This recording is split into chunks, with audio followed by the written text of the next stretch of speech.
ඉතින් අද කතාව පටන් ගද්දිම අර කලින් වුණ සිද්ධි වලින් පස්සේ පහෝදා උදේ ජියා ලේබි ලිව්ෂි හිටිය කාමරය පරීක්ෂා කරනවා. ජියා ලේයාවෝ ටිකක් කලබලෙන් කියනවා තාත්තේ මේ ලිව්ෂි නේද කියලා. ඉතින් ජියා ලේබි ටිකක් තරහින් කියනවා මේ එයා තමයි. ලිව්ෂිව මගේ වහලේ යටදීම මරලා දාලා තියෙනවා. ඉතින් ජියා ලේයාවෝ අහනවා ඒක ෂෝපවුලේ කට්ටියගෙන් වැඩක් වෙන්න පුළුවන්ද කියලා. ජියා ලේබි උත්තර දෙනවා ඒක එහෙම වෙන්න විදියක් නැහැ. ෂෝපවුලේ ශක්තිමත්ම කෙනා තමයි සෝජන්. එයා තාමත් ඉන්නේ දාදෝෂි 6 වෙනි මට්ටමේ. අනික එයා මේ වගේ දරුණු වැඩ කරන එකෙන් වැළකීලා ඉන්නවා. හැබැයි ඉතින් මේක ඇත්තක් වුණත් බොරුවක් වුණත් අපිට මේක ෂෝපවුල කළාමයි කියලා හිතන්න පුළුවන්. ඉතින් ජියාලේයාවෝ කියනවා ෂෝයන් ඊයේ මාත් එක්කන් බය නැතුව සටන් කරා. පේන විදිහට එයා ආයෙත් එයාගේ ශරීරයට දෝචි උරා ගන්න පටන් අරන් වගේ. ඒ මදිවට එයා ලිවිෂිවත් පරාජය කළා. මේ කතාවට ටිකක් පුදුම වෙච්ච ජියාලේබි කියනවා ඒ වගේ දෙයක් සිද්ධ වුණාද? දැම්ම ගිහිල්ලා ආව බාපාට කියන්න.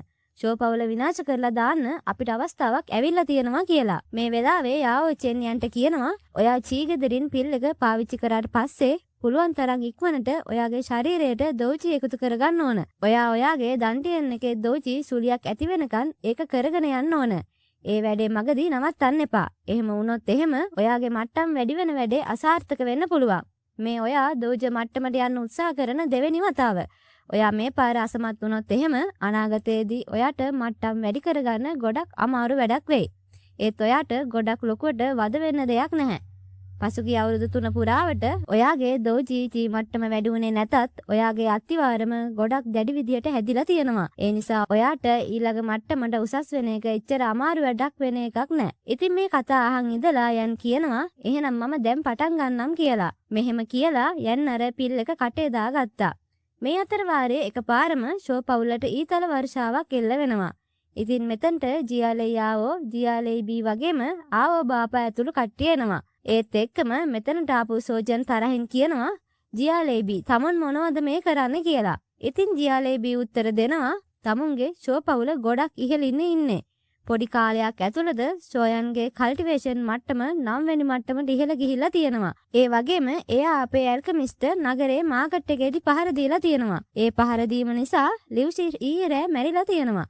ඒ වෙනුවෙන් තමුන්ලගේ ෂෝපවුල ලේ වලින් මේ ණය ගෙවන්න ඕන. මෙහෙම කියපු ජියාලේබි ජියාලේ පවුලේ කට්ටියට ෂෝපවුලේ අයට පහර දෙන්න කියලා අණ දෙනවා. මේ වෙලාවේ ෂෝපවුලේ කට්ටිය මේ සටනේ අවාසි පැත්තක තමා හිටියේ. ඉතින් සෝජන් කියනවා එල්ඩස්ලා දෙන්න කනිෂ්ඨයොත් අරන් මෙතනින් පසු බහින්න කියලා. මෙහෙම කියපු සෝජන් එකපාරම සිංහ ගර්ජනාව ප්‍රහාරය දියත් කරනවා. මේ ප්‍රහාරයත් එක්ක වටේම දුමක් ඇති වුණ නිසා එල්ඩස්ලා වගේම කනිෂ්ඨයෝ ටික මෙතනින් පැනලා යන්න පටන් ගන්නවා. මේ වෙලාවේ ජියාලේබි කියනවා සෝජන් ගැන මම බලා ගන්නම්. ඔයාලා ගිහිල්ලා අනිත් අය ගැන බලා ගන්න. ඒ වගේම එක දෙයක් හොඳට මතක තියාගන්න.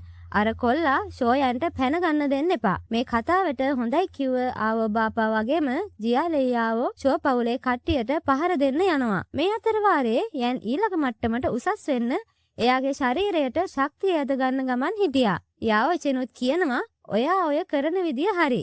ඉක්මන් කරලා දෝචි සුලියක් හදාගන්න. ඊට පස්සේ ඒක ඔයාගේ ආධ්‍යාත්මික ශක්තියෙන් ඒක වට කරන්න. ඉතින් යන් යාෝචෙන් කියපු විදිහට දෝචි සුලිය හදන්න පටන් ගන්නවා. මේ අතර වාරයේ ජියාලේබිගේ ෂෝජන්ගේ සටන එක දිගටම සිද්ධ වුණා. හැබැයි ජියාලේබි සෝජන්ට වඩා සටන් කිරීමේදී ඉහළින් හිටියා. මේ වෙලාවේ ජියාලේබි එක දිගට සෝජන්ට පහර දීගෙන ගිහිල්ලා සෝජන් මෙතනින් පැනලා යන්න හදද්දී ආයෙත් සෝජන්ට ප්‍රහාරයක් එල්ල කරා. මේ ප්‍රහාරයේ වැදුණු සෝජන් බිම වැටිලා බිම දිගේ ටික දුරක් ඇදිලා යනවා. ඉතින් යන් මේ වෙලාවේ කල්ටිවේට් කරන දිහා බලාගෙන යාෝචෙන් කියනවා මේ වැඩේ වෙන වේගය ගොඩක් හොඳයි. වැඩි වෙලාවක් යන්න කලින් ඔයාට සාර්ථකව දෝජ මට්ටමට උසස් වෙන්න පුළුවන් වෙයි. ඉතින් යන් මේ වෙලාවේ සූලිය හදලා ඉවර කරන්න හදනවත් එක්කම එයා පැත්තට ඊතලයක් එනවා. ඉතින් යාෝචෙන් ඉක්මනින් මුද්දට ඇතුල් වෙලා මේ හීය නවත්තනවා. මේ වෙලාවේ මෙතනට ජියාලේයාවෝ වගේම තවත් කීප දෙනෙක් ඇවිල්ලා හිටියා. ජියාලේයාවෝ කියනවා මම මේ කල්පනා කරේ මට ඔයාව හොයාගන්න බැරි වෙයි කියලා. බලාගෙන යද්දී දෝජ මට්ටමට උසස් වෙන්න උත්සාහ කරන ගමන් ඉඳලා තියෙන්නේ. හැබැයි ඉතින් අවාසනාවකට වගේ ඔයාට ඔය වැඩේ කරගන්න අවස්ථාවක් ලැබෙන එකක් නෑ. ඔය කට්ටිය ගිහිල්ලා අරයට පහර දෙන්න. එයාට එයාගේ තාත්තත් එක්කම අපායට යන්න ඉඩ සලස්සන්න. මේ කතාවට කලබල වුණ යන්න අහනවා මගේ තාත්තට මොකද වුනේ කියලා. ඉතින් ජියාලේයාවෝ කියනවා ඔයාගේ තාත්තා මගේ තාත්තත් එක්ක සටන් කරන ගමන් ඉන්නේ. මගේ තාත්තගේ ඉහළම මට්ටමේ දාදෝෂී සටන් ශක්තියත් එක්ක සමහර විට එයා දැනටමත් මැරිලා ගිහිල්ලා ඇති. මේ කතාව ඇහුණ යන් එයා කල්ටිවේට් කරන එක නවත්තනවා. ඒත් එක්කම යන්ගේ මුද්දෙන් විශාල ශක්තියක් වටේටම පැතිරුණා. මේ ශක්තිය නිසා ජියාලයාව ඇතුළු කට්ටියව පස්සට විසි වෙලා ගියා. ඊට පස්සේ යන් මෙතනින් එයාගේ ගෙදර පැත්තට දුවන්න පටන් ගන්නවා. හැබැයි මේ වෙලාවේ එළියට ආව යාෝචෙන් යන්ට නවතින්න කියලා අහනවා තමුන් ඔය කොහෙද යන්නේ කියලා. ඉතින් යන් කලබලයෙන් කියනවා ඉක්මන් කරලා මට ඔයාගේ ශක්තිය ලබා දෙන්න. මට මගේ තාත්තව බේරගන්න ඕන. හැබැයි යාෝචෙන් මේ වෙලාවේ ඔළුව හොලවලා කියනවා ඔයා දැන් ගොඩක් තීරණාත්මක මට්ටමක ඉන්නේ.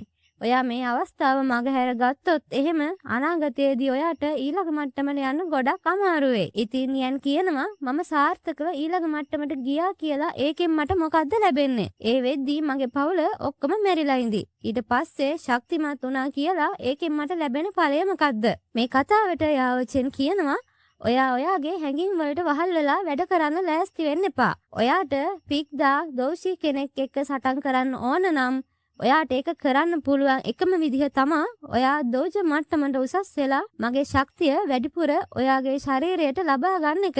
මම ඔයාට කලිනුත් කියලා තියෙනවානේ මේ ලෝකේ මිනිස්සු ගෞරව කරන්නේ බලයට විතරයි. ඔයාගේ දැන් තියෙන බලයත් එක්ක ඔයාට කාවත් ආරක්ෂා කරන්න හැකියාවක් නැහැ. ඔයා පාවිච්චි කරපු පිල්ලකෙන් තාමත් ඔයාගේ ශරීරයේ දෝචි සුලිය ඝන කරන එක ඉවර කරලා නැහැ. තව දුරටත් ඔයාගේ පවුල බරක් කරගන්න එපා. මේ කතාවට ටිකක් තරහ ගිය යන් කියනවා මගේ පවුල මට බරක් නෙවෙයි නාකි මිනිහා. ඔයාට කවදා හරි පවුලක් තිබිලා තියෙනවද?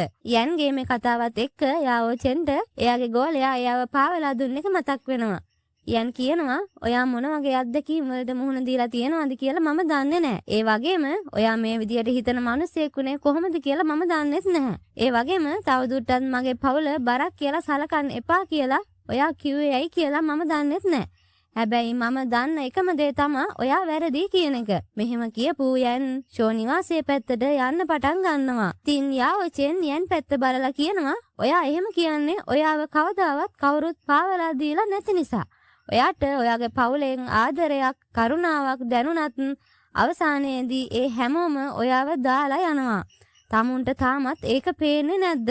තමුන් අවුරුදු 3ක් තිස්සේ කුණු ගොඩක් වගේ ජීවත් වුණා. මේ කතාවට නතර වුණ යන් කියනවා ඔයාට ඒක තේරෙන්නේ නැහැ. අවුරුදු 3ක් තිස්සේ මම කුණු ගොඩක් විදිහට පැත්තකට විසි කරලා තිබුණු නිසා තමා මට හැමදේම පැහැදිලිව පේන්නේ.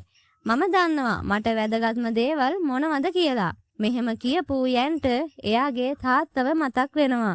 ඊට පස්සේ යන් එයාගේ මුද්ද ගලවලා ගලක් උඩින් තියනවා. ඉතින් යාෝචෙනුත් පරණ සිද්ධි මතක් කරන ගමන් කියනවා ඔයා කියන්නේ මට තේරෙන්නේ නැහැ කියලාද? මම ආදරය කරපු කෙනෙක් මාව පාවලා දීපු එක මම හොඳට අත්විඳලා තියෙනවා. ඒ නිසා තමා මම ඔයාට මේ වගේ දෙයක් කිව්වේ. ඉතින් මේ අතර වාරේ සෝජන් වගේම ජියාලේබී දරුණු සටනක නිරත වෙන ගමන් හිටියා. ජියාලේබී එක දිගට සෝජන්ට පහර දෙද්දී සෝජන් ශක්ති බාධකයක් එයා වටේට හදාගත්තා. හැබැයි ඊළඟ මොහොතේ ජියාලේබී හිනාවක් දාගෙන ඇවිත් අර ශක්ති බාධකය විනාශ කරලා දැම්මා. ඊට පස්සේ සෝජන් මැරිලා යනවා කියලා ශක්ති ප්‍රහාර වගේක් ජියාලේබී සෝජන් පැත්තට එල්ල කරනවා. හැබැයි ඊළඟ මොහොතේ ජියාලේයාව එක්ක මෙතනට ආව යන් සෝජන් ඉස්සරහින් හිටගෙන ඕක නවත්තන්න කියලා කියනවා. ඉතින් අද කතාව මෙතනින් ඉවර වෙනවා. මම ඔයාලට ඊළඟ එපිසෝඩ් එක ඉක්මනින්ම දාන්න. මෙතනින් එහාට මොකද වෙන්නේ කියලා බලන්න මගේ YouTube channel එකත් එක්ක දිගටම එකතු වෙලා ඉන්න කියලා ආරාධනා කරනවා. ඔයාලට සුබ දවසක්.